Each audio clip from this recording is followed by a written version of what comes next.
एकदा भगवान बुद्ध स्वर्गातील एका सुंदर कमल सरोवराच्या काठाने शांतपणे फेरफटका मारत होते. सभोवताली पांढरी, गुलाबी, निरी कमळे उमलली होती. मंद वारा वाहत होता. कमळाच्या पानांवर दवबिंदू मोत्यासारखे चमकत होते. त्या शांत वातावरणात कुठेही दुःख, भीती, वेदनेचा मागसूम दिसत नव्हता. पण त्या सौंदर्यामागे एक वेगळंच जग दडलेलं होतं. त्या सरोवराच्या पलीकडे एका अथांग अंधाराच्या गर्तेत असंख्य पापी आत्मा एका कर्माची शिक्षा भोगत होत्या. तिथे ना प्रकाश होता, ना आशा होती, ना सुटकेचा मार्ग. चारही बाजूंनी काळोख, आक्रोश, वेदना, पश्चातापाचे आवाज घुमत होते. कुणी आपल्या केलेल्या पापांची आठवण काढून रडत होतं, कुणी मदतीसाठी आक्रोश करत होतं, कुणी त्या अंधारातून बाहेर पडण्याचा निष्फळ प्रयत्न करत होतं. भगवान बुद्ध त्या आत्मांकडे करुणेने पाहत होते. त्यांच्या मनात कोणत्याही जीवाबद्दल द्वेष नव्हता, कारण बुद्धांना माहीत होतं, माणूस कितीही मोठा पापी असला तरी त्याच्या अंतःकरणात कधी ना कधी एखादा छोटासा चांगुलपणाचा किरण नक्कीच जन्म घेतो. आणि कधी-कधी त्या एका चांगल्या कृतीतून परिवर्तनाचा मार्ग उघडू शकतो. बुद्धांची नजर त्या अंधाऱ्या जगात फिरत असतानाच अचानक एका आत्म्यावर जाऊन थांबली. तो होता कान्हदत्त. कान्हदत्ताचं नाव घेताच अनेकाच्या अंगावर काटा येईल अशी त्याच्या आयुष्यभराची कहाणी होती. तो साधा चोर नव्हता. तो एक निर्दयी डाकू होता. त्यानं आयुष्यात असंख्य लोकांना लुटलं होतं. वाटसरूंना अडवून त्यांच्याकडील पैसा, दागिने, वस्तू हिसकावून घेतल्या होत्या. विरोध करणाऱ्यावर त्याने हात उचलला होता. अनेक निष्पाप लोकांना जीव त्याच्या हातून गेला होता. काही गावांमध्ये त्याच्या टोळीनं घरं लुटली होती, तर काही घरांना आग लावून संपूर्ण कुटुंबांना उद्ध्वस्त केलं होतं. भीती हेच त्याचं सर्वात मोठं शस्त्र होतं. लोक त्याचं नाव ऐकताच दारं बंद करायचे. माता आपल्या मुलांना घराबाहेर पडू देत नसत. व्यापारी रात्री प्रवासाला घाबरत असत.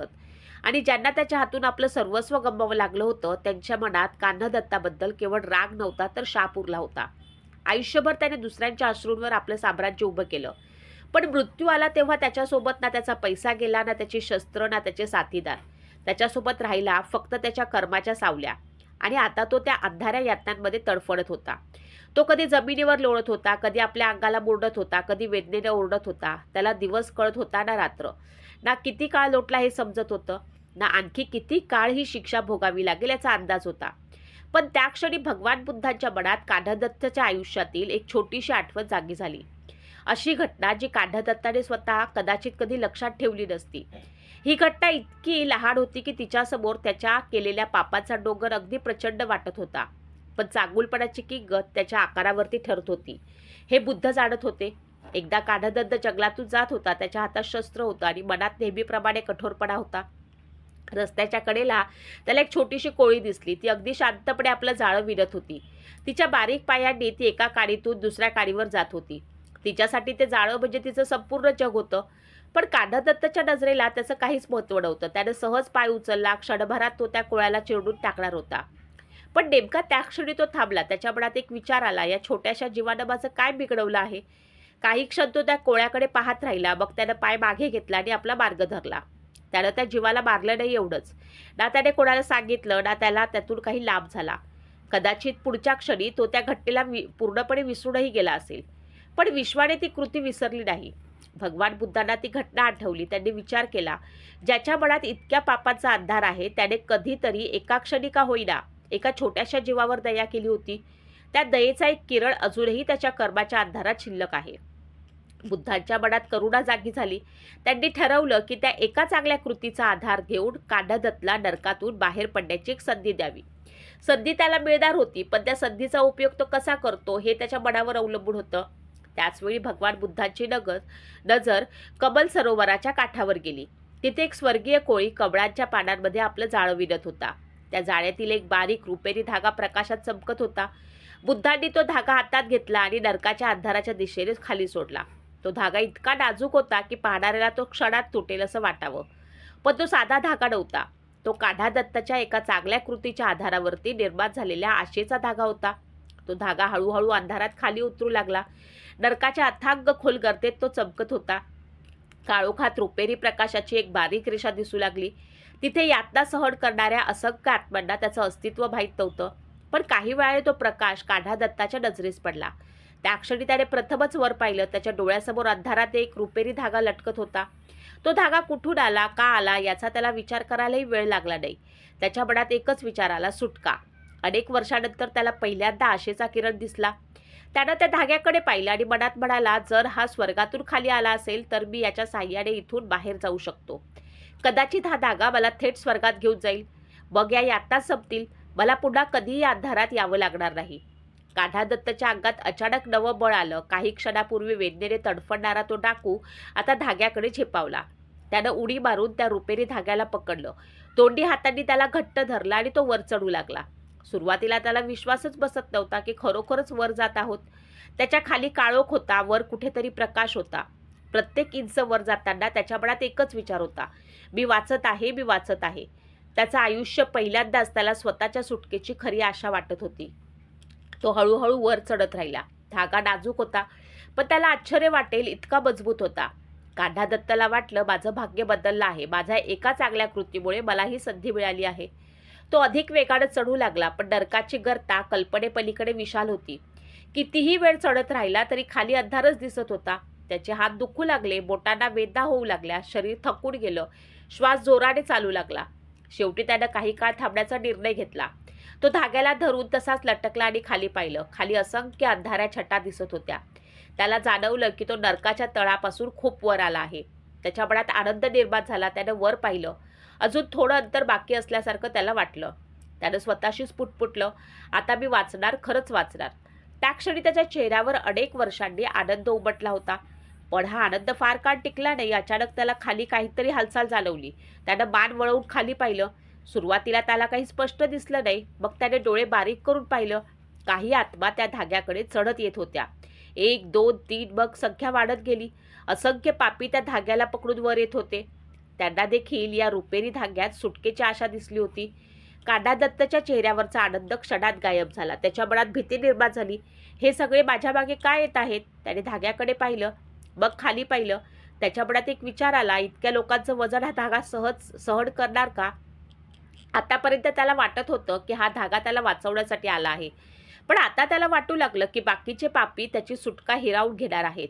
त्याच्या मनात स्वार्थ जागा झाला. त्यानं त्या आत्म्याकडे पाहिलं. त्याला त्यांचं दुःख दिसलं नाही, त्याला त्यांच्या यातना दिसल्या नाहीत, त्याला त्यांच्या डोळ्यातील आशा दिसली नाही. त्याला फक्त स्वतःची भीती दिसत होती. हा धागा तुटला तर मी पुन्हा खाली पडेन, माझी सुटका संपेल, मला पुन्हा त्या यातनांमध्ये जावं लागेल. काही क्षण त्याने शांत राहण्याचा प्रयत्न केला, पण त्याचा स्वार्थ त्याच्या विवेकावरती भारी पडला. त्यानं खाली पाहून ओरडून सांगितलं, थांबा, कुठे येत आहात? पण खालील आत्मा त्याच्या ओरडण्याकडे दुर्लक्ष करून वर चढत राहिल्या, कारण त्यांच्या डोळ्यासमोरही सुटकेची आशा होती. त्यापैकी एक आत्मा कदाचित मनात म्हणत होती, आम्हालाही वाचायचं आहे. दुसरी म्हणत होती, कदाचित आज आमच्या दुःखांचा अंत होईल. तिसरी कदाचित आपल्या आयुष्यातील शेवटच्या चांगल्या कृतीची आठवण करत होती. पण कान्हा दत्तच्या मनात आता दया उरली नाही. ज्याने एका छोट्याशा कोळ्याला कधीतरी जीवदान दिलं होतं, तोच आता असंख्य आत्म्यांना वर येण्यापासून रोखण्याचा प्रयत्न करत होता. त्यानं रागाने ओरडून सांगितलं, हा धागा माझा आहे. तुम्हाला वर येण्याची परवानगी कोणी दिली? खाली उतरा, लगेच उतरा. पण आत्मा वर येतच राहिल्या. कान्हा दत्तच्या मनातील भीती आता संतापात बदलली. त्याने पुन्हा ओरडून सांगितलं, हा धागा मला मिळाला आहे. तुम्ही सगळे याला पकडलं तर तो तुटेल. तुम्ही माझी सुटका नष्ट करणार आहात. पण त्याच्या शब्दात करुणा नव्हती, फक्त स्वार्थ होता. तो विसरला होता की ज्याला त्यानं स्वतःची सुटका समजलं, तीच संधी कदाचित इतरांसाठीही सुटकेचा मार्ग ठरू शकते. तो विसरला होता की धागा त्याला मिळाला असला तरी त्याचा हक्क सांगण्याचा अधिकार त्याला कोणी दिला नव्हता. आणि त्याहून महत्त्वाचं म्हणजे तो विसरला होता की चांगुलपणाची खरी परीक्षा स्वतःला वाचवण्यात नसते, इतरांना वाचवण्याची तयारी असण्यात असते. कान्हा दत्तने पुन्हा खाली पाहिलं. आता अनेक आत्मे त्याच्या जवळ आल्या होत्या. त्याच्या मनात भीतीनं घर केलं. त्याला वाटलं, जर हे सगळे वर आले तर मी संपलो. शेवटी त्याने आपला संताप आवरला नाही. तो शक्य तितक्या मोठ्या आवाजात ओरडला, हे पाप्यांनो, हा धागा माझा आहे. तुम्हाला वर येण्याची इजाजत कोणी दिली? लगेच खाली जा, हा माझा धागा आहे. आणि त्या क्षणी काहीतरी अद्भुत घडलं. त्याच्या शब्दांमध्ये जसा स्वार्थ प्रकट झाला तसाच त्या रुपेरी धाग्याचा प्रकाश मंदावला.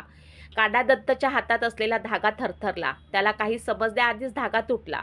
एका क्षणात त्याच्या हातातून आधार निसटला. त्याच्या चेहऱ्यावर भीती उमटली. त्याच्या तोंडून किंकाळी बाहेर पडली. तो पुन्हा खाली त्या अथांग अंधाराच्या दिशेनं कोसळू लागला. काही क्षणापूर्वी ज्याला वाटत होतं की तो नरकातून बाहेर पडणार आहे, तोच पुन्हा नरकाच्या गडद गर्दीत वेगानं पडत होता. त्यानं हात वर करून काही पकडण्याचा प्रयत्न केला, पण काहीच हातात आलं नाही. प्रकाश दूर गेला, आशा दूर गेली आणि पुन्हा अंधारानं त्याला आपल्या कवेत घेतलं. वर कमल सरोवराच्या काठावर उभे असलेले भगवान बुद्ध हे सर्व शांतपणे पाहत होते.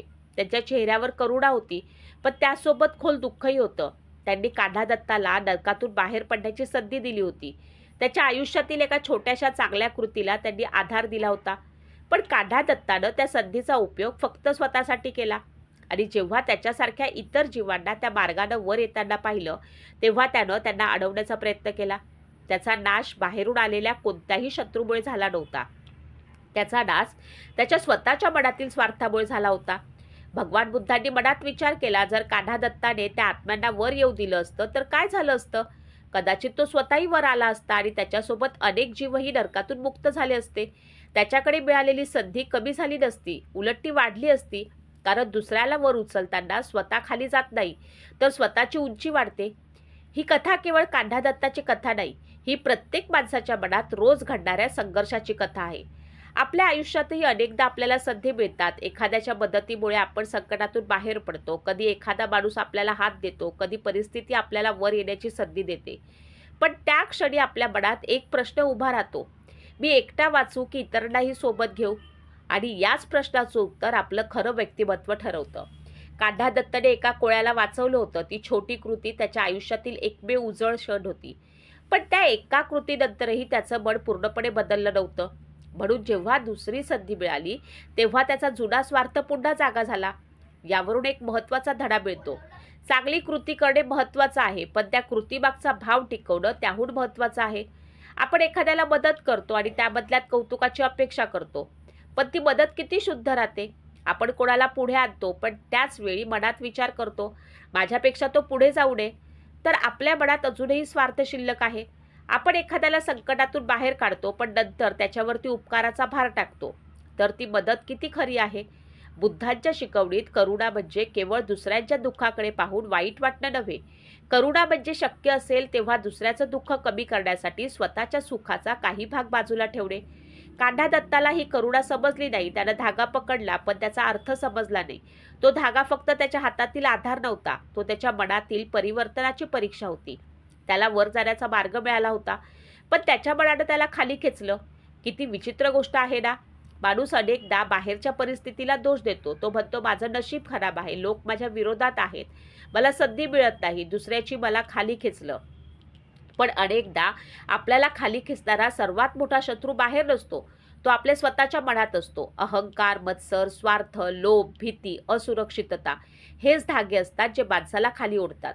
कान्हा दत्ताच्या हातात स्वर्गाकडे जाणारा धागा होता, पण त्याच्या मनात नरक होता, म्हणून तो धागा त्याला वाचवू शकला नाही. ही कथा आपल्याला आणखी एक खोल सत्य सांगते. दुसऱ्याला मिळालेल्या संधीमुळे आपली संधी कमी होत नाही.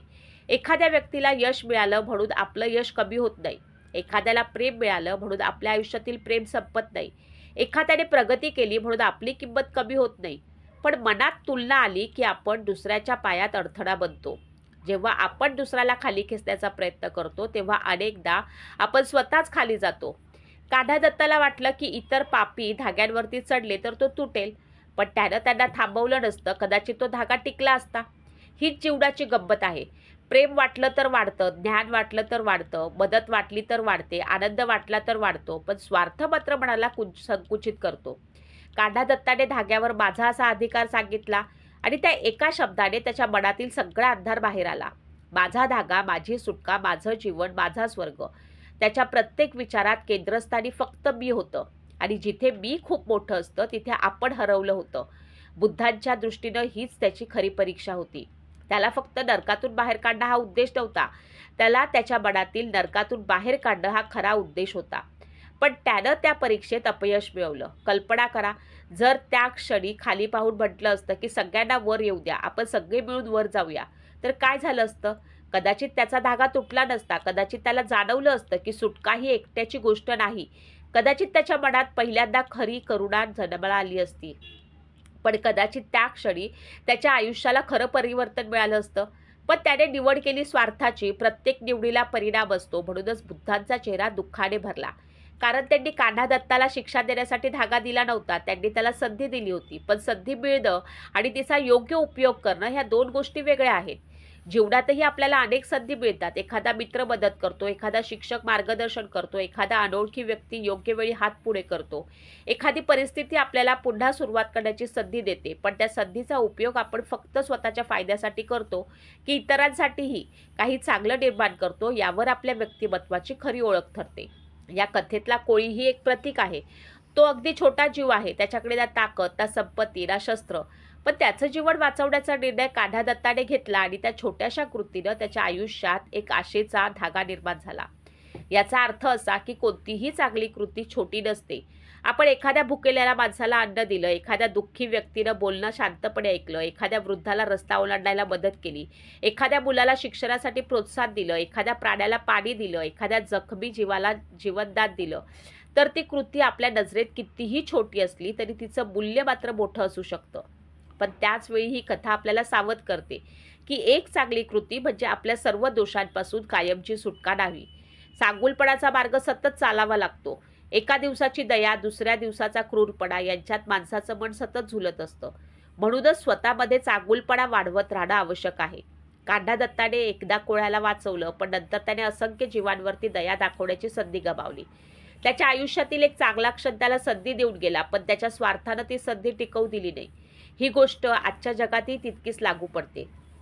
एखाद्या कार्यालयात एखाद्या सहकार्याला पुढे जाण्याची संधी मिळाली तर आपण त्याला मदत करतो की त्याचं यश रोखण्याचा प्रयत्न करतो. कुटुंबात एखाद्या व्यक्तीला कौतुक मिळालं तर आपण आनंदी होतो की मनात जळफळाट होतो. समाजात एखाद्या गरीब मुलगा यशस्वी झाला तर आपण त्याचं अभिनंदन करतो की त्याच्यात दोष शोधतो. सोशल मीडियावर एखाद्याला लोकप्रियता मिळाली तर आपण त्याच्याकडनं प्रेरणा घेतो की त्याला खाली खेचण्याची टीका करतो. या सगळ्या क्षणी आपल्या हातात एक अदृश्य धागा असतो, जो धागा आपली वृत्ती. आपण इतरांना वर चढू दिलं तर तो धागा अधिक मजबूत होतो, पण आपण दुसऱ्याला खाली खेचायला सुरुवात केली की तो धागा कमकुवत होतो आणि कधीतरी तुटतो. म्हणूनच कान्हा दत्ताची कथा नरकाची कथा असूनही तिचा खरा विषय नरक नाही. तिचा विषय आहे माणसाचं मन. बाहेरचं नरक हा फक्त प्रतीक आहे. खरा नरक आपल्या मनात तयार होतो जेव्हा आपण स्वार्थ, मत्सर, भीतीने स्वतःभोवती भिंती उभ्या करतो, आणि खरा स्वर्गही आपल्या मनात तयार होतो जेव्हा आपण करुणा, प्रेम आणि दया वाटणीचा मार्ग स्वीकारतो.